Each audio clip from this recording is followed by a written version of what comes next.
जीवन की सच्चाई है कि बुरे वक्त में इंसान अपनी सोचने समझने की शक्ति को खो देता है और मान लेता है कि उसके जीवन में अब कुछ अच्छा नहीं होगा।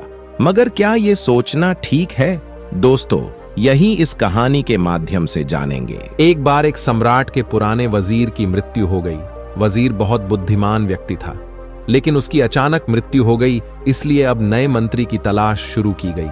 साम्राज्य बहुत बड़ा था, इसलिए उसे संभालने के लिए एक बुद्धिमान और दूरदर्शी वजीर की जरूरत थी। पूरे राज्य में सबसे बुद्धिमान और चतुर व्यक्ति की तलाश शुरू हो गई। इसके लिए राज्य भर में कई तरह की परीक्षाएं आयोजित की गई। पूरे राज्य से विचारशील और बुद्धिमान व्यक्तियों को चुना गया और फिर उनकी और भी कठिन परीक्षाएं ली गई और अंत में केवल 3 चुने हुए व्यक्तियों को राजधानी लाया गया ताकि सम्राट उनकी अंतिम परीक्षा ले सके। उन तीनों को एक कमरे में रखा गया और इसकी घोषणा स्वयं सम्राट ने की थी कि कल उनकी अंतिम परीक्षा ली जाएगी और जो इसमें उत्तीर्ण होगा उसे राज्य का वजीर घोषित कर दिया जाएगा। परंतु आश्चर्य की बात थी कि शाम होते होते यह बात सारी राजधानी में फैल गई।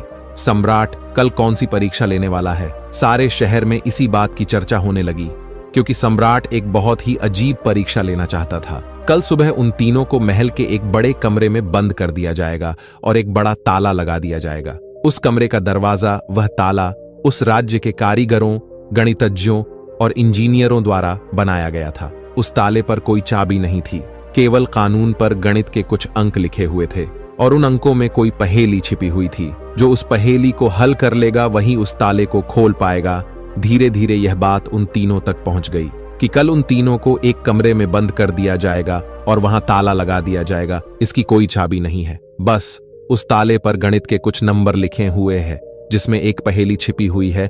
उन तीनों में से जो भी उन नंबरों का उपयोग करके पहेली को हल करेगा और सबसे पहले दरवाजा खोलेगा और कमरे से बाहर आ जाएगा, उसे वजीर बना दिया जाएगा। यह सुनते ही 3 में से 2 बाजार की ओर भागे और ताले के बारे में जितनी भी गणित की किताबें मिल सकती थीं वे सब ले आए और उनका अध्ययन करने लगे। लेकिन तीसरा सबसे अजीब था। वह न तो कहीं गया और न ही कोई किताब लाया और अंधेरा होते ही सो गया। बाकी दोनों ने सोचा कि शायद डर के मारे उसने परीक्षा न देने का निर्णय लिया, या हो सकता है उन्हें विश्वास ही न हो कि जो खबर सामने आई है वह सच है। लेकिन फिर भी उन्होंने कोई मौका छोड़ना ठीक नहीं समझा, क्योंकि यह जीवन में एक बार मिलने वाला मौका था। वे पूरी रात जागकर किताबें पढ़ते रहे, ताला विज्ञान से संबंधित जो भी साहित्य था। जब सुबह हुई तो तीसरा व्यक्ति उठा और उन तीनों को सम्राट के सामने पेश किया गया। वहां उन्हें पता चला कि यह अफवाह सच थी। उन तीनों को एक बड़े कमरे के अंदर बंद कर दिया गया था जिसके बाहर ताला लगा हुआ था, कुछ गणितीय अंकों के साथ अंकित। आप तीनों में से जो भी इन अंकों में छुपी पहेली को सुलझा लेगा वह दरवाजा खोल सकेगा, और जो दरवाजा खोलकर पहले मेरे पास आएगा मैं उसे अपना वजीर बना लूंगा। मैं बाहर आप तीनों का इंतजार करूंगा। इतना कहकर बादशाह चला गया।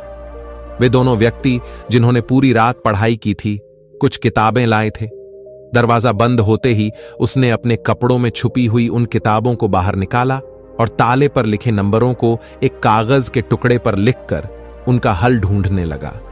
लेकिन तीसरे व्यक्ति ने कुछ नहीं किया। उसने अपनी आंखें बंद कर लीं और कमरे के कोने में चुपचाप बैठ गया। उसे बैठा देखकर वे दोनों हंस पड़े और ताना मारते हुए बोले, क्या तुमने हार मान ली? कुछ करो तो कुछ होगा। उन्हें लगा कि उसने हार मान ली है। वह डरा हुआ है और कुछ भी प्रयास नहीं करना चाहता। लेकिन उसके मन में शांति थी, स्थिरता उसकी आंखों में झलक रही थी। वह परेशान नहीं लग रहा था, वह बैठा हुआ था। तभी अचानक उसे कुछ सूझा। वह उठकर दरवाजे के पास आया और धीरे से उसे धक्का दिया, और क्या, दरवाजा खुला। वह कमरे से बाहर चला गया। लेकिन दोनों आदमी अपनी किताबों में खोए हुए थे। उन्हें पता ही नहीं चला कि तीसरा कमरे से बाहर चला गया है। उन्हें तब पता चला जब सम्राट तीसरे व्यक्ति के साथ अंदर आए और कहा, अपनी ये किताबें बंद करो। जिसे बाहर जाना था वह तो बाहर जा चुका है। यह देखकर वे दोनों दंग रह गए और पूछा, तुम बाहर कैसे निकले? फिर बादशाह ने कहा कि ताला तो बंद नहीं था, क्योंकि बंद ताले तो खोले जा सकते हैं। लेकिन कैसे? क्या तुम वह ताला खोलोगे जो बंद नहीं किया गया है? यह आदमी आप में से सबसे बुद्धिमान है, क्योंकि इसने बुद्धिमान होने का पहला परिचय दिया है। ताले पर लिखे नंबरों को हल करने से पहले यह पता लगाने की कोशिश करता है कि ताला बंद है या नहीं। एक आदमी वास्तव में होशियार है जो किसी भी समस्या को हल करने से पहले यह जांचता है कि जो वह हल करने जा रहा है वह वास्तव में समस्या है या नहीं। तो यह आदमी हमारे राज्य का सबसे चतुर व्यक्ति है। हम इसे अपना वजीर नियुक्त करते हैं। दोस्तों, इस कहानी से यही सीखने वाली बात है कि जब भी हमें लगे कि हमारे सामने कोई बड़ी समस्या है तो घबराकर उस समस्या का समाधान ढूंढने की बजाय हमें शांति से सोचना चाहिए कि जो मैं समझ रहा हूं वह वास्तव में समस्या है या नहीं, या वास्तविक समस्या कुछ और है जो मैं अभी नहीं देख पा रहा हूं। दोस्तों, ये छोटी सी कहानी आपको कैसी लगी हमें नीचे दिए गए कमेंट बॉक्स में कमेंट करके जरूर बताएं। धन्यवाद।